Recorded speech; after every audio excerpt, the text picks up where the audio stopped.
There's a disturbing phenomenon that happens when we meet someone, and for some inexplicable reason, we find ourselves inexplicably drawn to the very people who seem to be pushing us away. Beneath this pattern of toxic attraction lies a hidden craving for an intense, emotional high, one that our minds associate with deep connection and intimacy, but can actually be rooted in a deep-seated sense of emotional numbness within ourselves. We've all been there, caught up in a cycle of toxic relationships, feeling helpless and confused as to why we keep getting tangled up with the very people who bring us pain. In this video, we're going to unravel the complex psychology behind this phenomenon, shining a light on the often silenced truth that might just change the way you think about love, relationships, and yourself. Toxic attraction often stems from deep-seated insecurities that we're unwilling to confront, forcing us to seek validation from flawed individuals who inadvertently fulfill our self-doubt. Our attraction to people who hurt us is typically rooted in the desire for control, which we mistakenly believe is achieved through manipulating or dominating the very person we claim to be in love with. Many of us are drawn to toxic relationships because they provide an adrenaline-fueled thrill ride that temporarily distracts us from our own vulnerabilities, but ultimately serves as a coping mechanism for underlying emotional pain. In the pursuit of attraction, we commonly overlook red flags and rationalize bad behavior due to the intoxicating feeling of being desired by someone who clearly doesn't deserve us, a paradox that plays on our own sense of worth and value. Toxic attraction frequently involves a complex interplay of fear and ego, as we become obsessed with the very person who threatens to expose our deepest insecurities and imperfections, thereby fueling an unhealthy cycle of pursuit and rejection. We deceive ourselves into believing that the pain we endure in toxic relationships is a sign of our own emotional strength, but in reality, it's a glaring indicator of the self-protection mechanisms we've been unable to develop. When we're drawn to people who hurt us, it's often because we're desperately seeking a sense of validation to prove to ourselves that we're worthy of love. Their toxic behavior is a distorted mirror reflecting our own deep-seated insecurities, forcing us to confront the darker aspects of our own selves. We're attracted to the pain they bring because it temporarily distracts us from our own emotional pain, a short-lived numbing effect that we mistakenly believe will bring us relief. On the surface, it may seem like self-destructive behavior, but at its core, it's actually an attempt to assert control over our chaotic lives, even if that means sacrificing our own well-being in the process.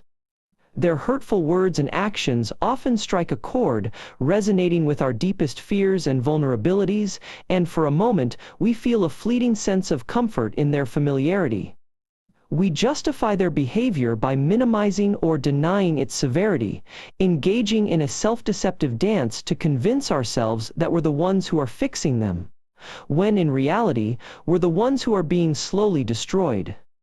When we're drawn to people who hurt us, it's not because we're stupid or naive, but rather because our deep-seated insecurities are being expertly played on by someone who knows exactly how to strike a chord within us.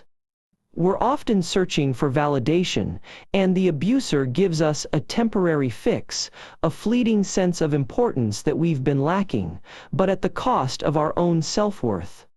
The toxic attractant isn't just trying to hurt us, but also to control us, to manipulate our desires and make us do their bidding, often through a masterclass of emotional blackmail. In reality, our desire for someone who abuses us is often a response to a deep fear of abandonment, a primal need for connection that's been turned on its head by someone who uses love as a tool for their own sadistic amusement. The ego's involvement in our attraction to people who hurt us is also noteworthy, as we often convince ourselves that we're the ones in control, that we're somehow worthy of this toxic love, when in reality, we're just being used as pawns in their twisted game. Through it all, we're perpetuating a cycle of self-deception, telling ourselves that we deserve the abuse, that we're the problem, when in fact, it's the abuser who's masterfully playing on our vulnerabilities and keeping us entranced in a world of toxic attraction.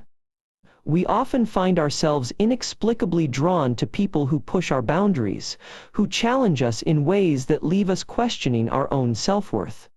Because on a deep, primal level, their presence awakens within us a desperate craving for validation, a need for someone to see us, to acknowledge us as valuable and worthy, no matter how broken or flawed we've become.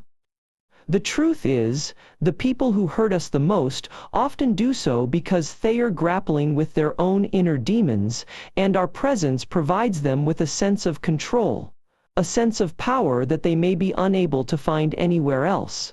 A sense that they are not as lost and powerless as they truly are.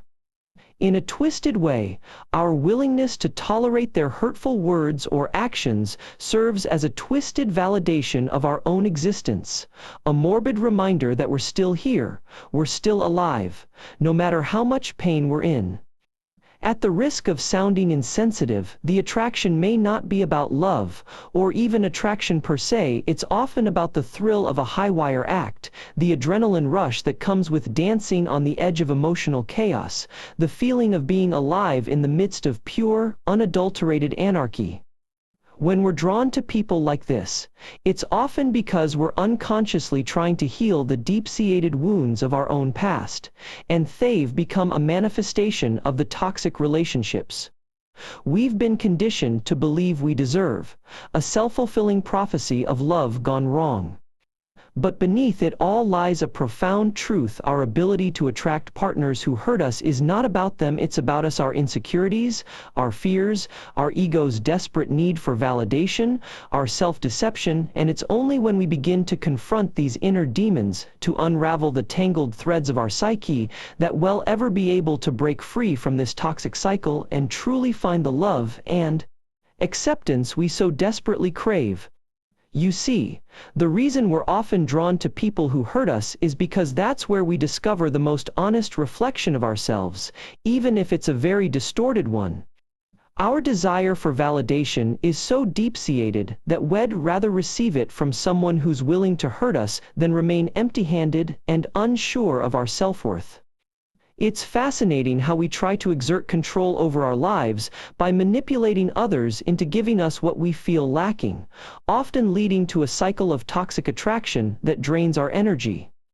Underneath our attraction to people who hurt us lies a deep-seated fear of being alone and unlovable, a fear that's so powerful it blinds us to the obvious warning signs of an unhealthy relationship.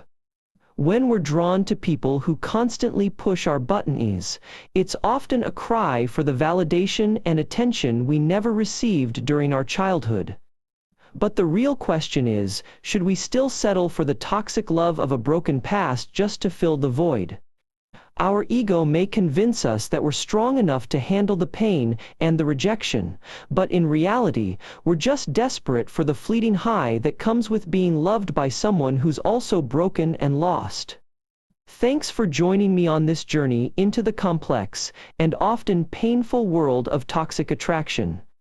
By understanding the psychological forces at play, we can begin to break free from patterns that hold us back and seek healthier, more fulfilling relationships. If you found today's conversation thought-provoking or personally resonated, please hit that subscribe button for more insightful explorations of human psychology.